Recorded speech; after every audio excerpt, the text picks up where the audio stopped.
Good morning, children. Welcome you all in St. Joseph School, Nevada online classes. This is the video lecture for class 12th physics. Today we are going to discuss the topic of fourth chapter, that is moving charges and magnetism, and the topic is magnetic field at axial point due to a current carrying circular loop. So here you can able to see this diagram. This is the current carrying circular loop. Current is moving in this very circular loop, and at this point P we want to find out the magnetic field.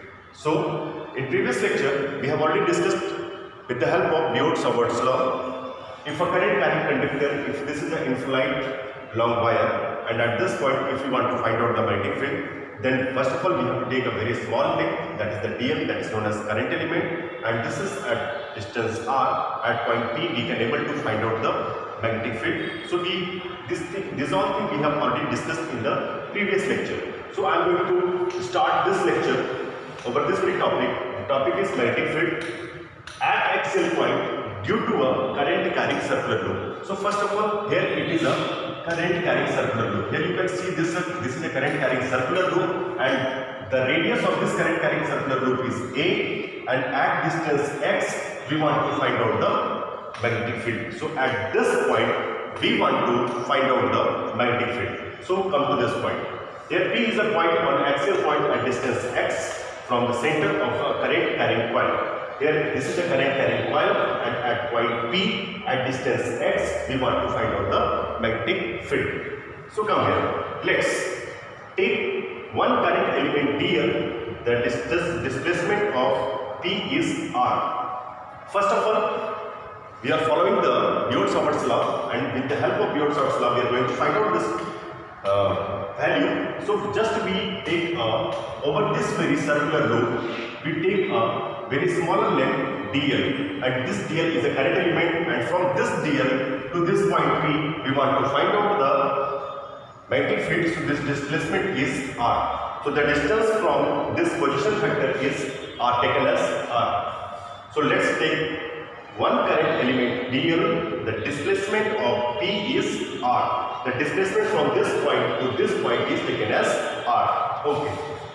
Now dp due to this dl is equal to mu naught upon 4 pi I dl upon r square, which we have already discussed in the previous lecture. Now due to this dl at this point, what is the db? As you know that this db is always perpendicular to the plane. So this is the db, and this db value is how much? Value is this db is equal to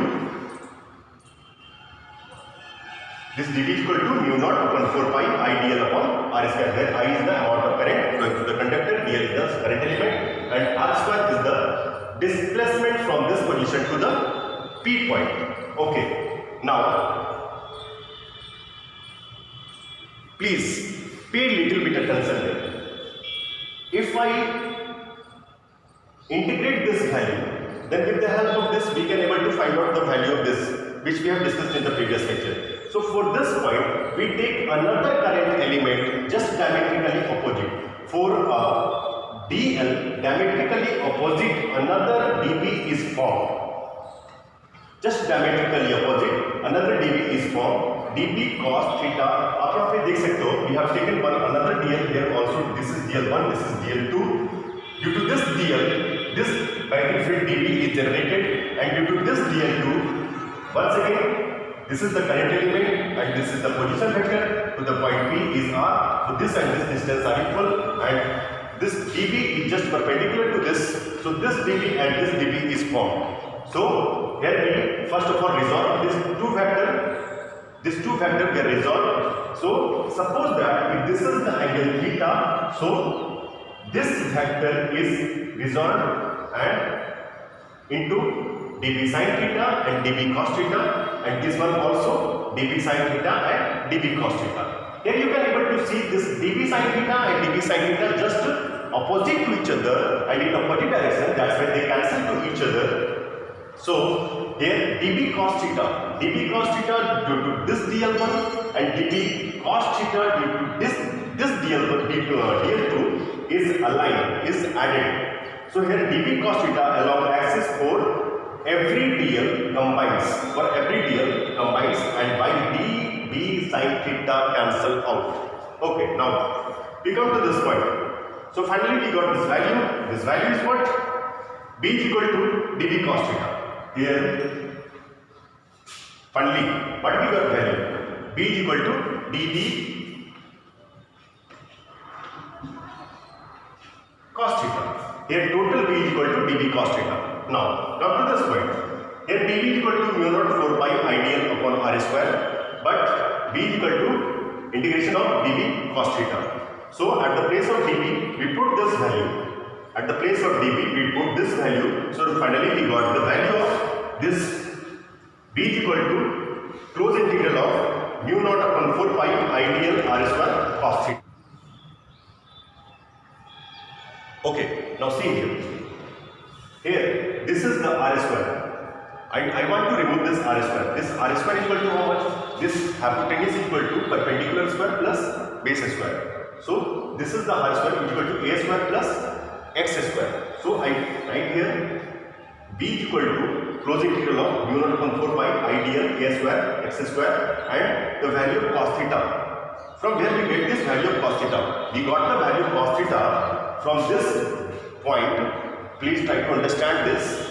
If this one is theta, dB makes angle theta with the axial point. So if this is theta and dB sin theta is perpendicular to the axial point. So if this is theta, this is 90 minus theta, and if this is 90 minus theta, so this is what, this one is also become theta. Why? Because this dB is perpendicular to r. So this is 90 minus theta. So this one is theta. Once again come to this. This dB sin theta is perpendicular to axial point.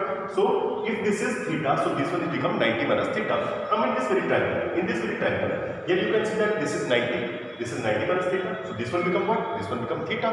Okay. So come to this point. If this is theta, so the cos theta is equal to how much? What is the value of cos theta? Cos theta is equal to, we have studied that, B upon H. B upon H. So here we got this value. Base is this and H is this. So A upon H, and we know the value of H is equal to what? H is equal to A square plus X square. We know the value of A square plus X square under root. So we write here half. Okay.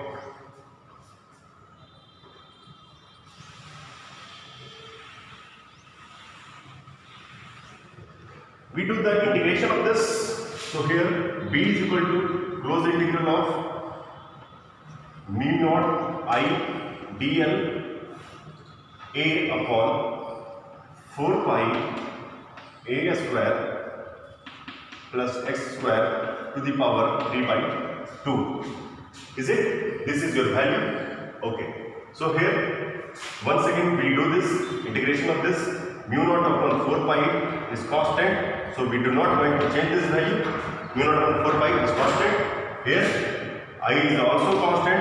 So the integration of what? Only dl. Integration हम सिर्फ किसका करेंगे? Integration हम सिर्फ करने जा रहे हैं a square plus x square to the power 3 by 2 and integration of dl.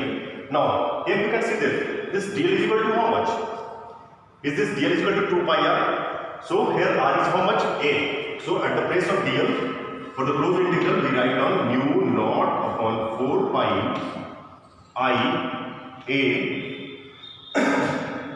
2 pi A upon A square plus x square to the power 3 by 2. Is it? Okay. Now